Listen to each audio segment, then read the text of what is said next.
Hello friends, welcome to Saushika சமையல். இன்றைக்கி நம்ம சேனலில் என்ன பார்க்க போகிறோன்னா, தூதுவளை இலையை வச்சு ஒரு குழம்பு ரெசிபி செய்ய போகிறேன்.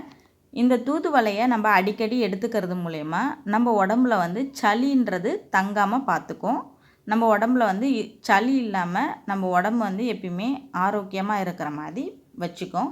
ஸோ நம்ம இதை வாரத்தில் ஒரு வாட்டியோ இல்லை மாதத்தில் ஒரு 3-4 வாட்டி எடுத்துக்கும் போது குழந்தைங்களுக்கும் சரி நமக்கும் சரி சளின்றதே இருக்காது. இப்போ வாங்க இதை எப்படி செய்யலான்றதை பார்த்துடலாம். ஒரு பேனில் 2 ஸ்பூன் எண்ணெய் விட்டு நம்ம ஃபஸ்ட்டு தூதுவளை இலையை மட்டும் வாஷ் பண்ணி தண்ணி இல்லாத சேர்த்துக்கலாம். சேர்த்து நல்லா வதக்கி எடுத்துக்கோங்க. உப்பு சேர்க்கக்கூடாது, நம்ம கீரை கூட. இப்போ இதை நல்லா வதக்கி ஒரு கிண்ணத்துக்கு எடுத்துக்கோங்க. எதுக்கு உப்பு சேர்க்கக்கூடாதுன்னா, கீரையோட அந்த பச்சை தன்மை போயிடும். அதுக்காக தான் உப்பு சேர்க்காதீங்கன்னு சொல்கிறேன். இப்போ இதெல்லாத்தையும் நல்லா வதக்கிட்டு தனியாக எடுத்து வச்சுக்கோங்க. அப்புறம் அதே பேனில் 1 ஸ்பூன் மிளகு, 1 ஸ்பூன் ஜீரகம், 10 பல்லு பூண்டு, ஒரு பெரிய சைஸ் இஞ்சி துண்டை சேர்த்துக்கோங்க. 1.5 ஸ்பூன் தனியா. இது எல்லாத்தையும் சேர்த்து நல்லா ஒரு வாட்டி கலந்து விட்டுக்கோங்க.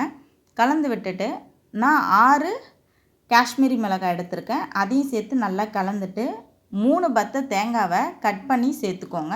நல்லா இதோட ஈரத்தன்மை எல்லாம் போகிற வரைக்கும் நல்லா கலந்து விட்டு நம்ம ஆல்ரெடி எடுத்து வச்சுருக்க தூதுவளை கூடையே சேர்த்து இதையும் வச்சுக்கலாம்.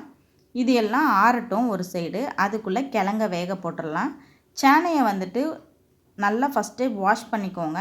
ஏன்னா அதில் நிறைய மண் இருக்கும். நல்லா வாஷ் பண்ணி அதுக்கப்புறம் அதை குக்கரில் சேர்த்து தண்ணி கிழங்கு ஃபுல்லாக ஊற்றாமல் 3/4 பாகம் ஊற்றி தேவையான அளவு உப்பு சேர்த்து ஒரு விசில் வரத்துக்கு முன்னாடியே இறக்கிடணும். அப்போ தான் கிழங்கு குலையாது நமக்கு.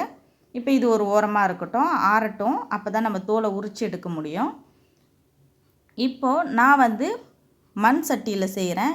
இப்படி செய்யும்போது நம்ம அந்த தூதுவளையோட மருத்துவ குணம் அப்படியே இருக்கும், நமக்கு முழுசாக கிடைக்கும். அதுக்காக இப்போது நல்லெண்ணெய் விட்டு கொஞ்சமாக வெந்தயம் சேர்த்து நல்லா பொரிஞ்சதுக்கப்புறமா 2 பெரிய சைஸ் வெங்காயம், 5 பச்சை மிளகாய் சேர்த்துருக்கேன். நல்லா எல்லாம் வதங்கி வந்ததுக்கப்புறமா 3 தக்காளி இதையும் கட் பண்ணி சேர்த்து நல்லா வதங்கி வரணும். எல்லாம் நல்லா ஒன்று சேர வதங்கி வரும்போது நம்ம ஆல்ரெடி வறுத்து எடுத்து வச்சுருக்கோம்ல நம்மளோட மசாலா, அதை எல்லாத்தையும் மிக்ஸி ஜாரில் சேர்த்து நல்லா அரைச்சி தக்காளி எல்லாம் வதங்கி வந்ததுக்கப்புறமா நம்ம அந்த பேஸ்ட்டை சேர்த்துக்க வேண்டியதான். சேர்த்து மிக்ஸி ஜாரையும் கழுவி ஊற்றிக்கோங்க.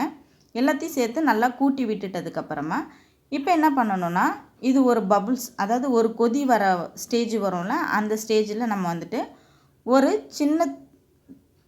சின்ன நெல்லிக்காய் சைஸ் அளவுக்கு புளியை எடுத்து நல்லா ஊற போட்டு கரைச்சி வச்சுருக்கேன் நான்.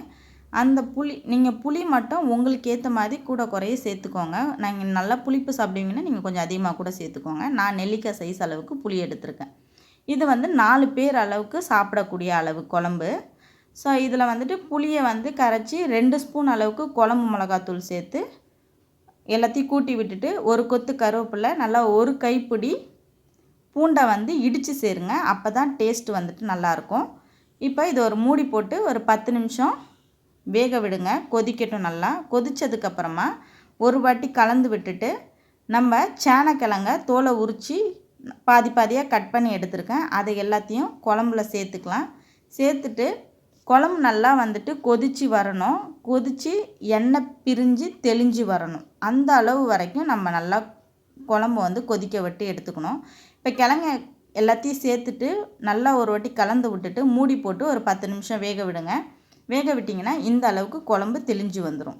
அவ்வளோதான், நம்மளோட தூதுவளை சேனை குழம்பு சூப்பராக ரெடி ஆயிடுச்சு ஃப்ரெண்ட்ஸ். இது போல் கண்டிப்பாக நீங்களும் உங்கள் வீட்டில் ட்ரை பண்ணி பாருங்கள். உங்கள் வீட்டில் கண்டிப்பாக சளி பிடிச்சிருந்துச்சின்னா இந்த குழம்ப கண்டிப்பாக ட்ரை பண்ணி பாருங்கள். அது இல்லைன்னா நார்மலாக கூட நம்ம இந்த குழம்ப சாப்பிட்றது மூலிமா நமக்கு சளின்ற பிரச்சனையே வராது. இது போல் நீங்களும் ட்ரை பண்ணி பார்த்துட்டு எப்படி இருக்குன்னு கமெண்ட் பண்ணுங்கள். நம்மளோட சேனல் பிடிச்சிருந்துச்சின்னா சப்ஸ்கிரைப் பண்ணி வச்சுக்கோங்க. கூட இருக்க பெல் சிம்பிளை கிளிக் பண்ணி ஆல்ன்ற ஆப்ஷனை செலக்ட் பண்ணி வச்சுக்கோங்க ஃப்ரெண்ட்ஸ். இதோட நெக்ஸ்ட் ஒரு வீடியோவில் நம்ம சந்திக்கலாம். தேங்க்யூ ஃபார் வாட்சிங். பாய்.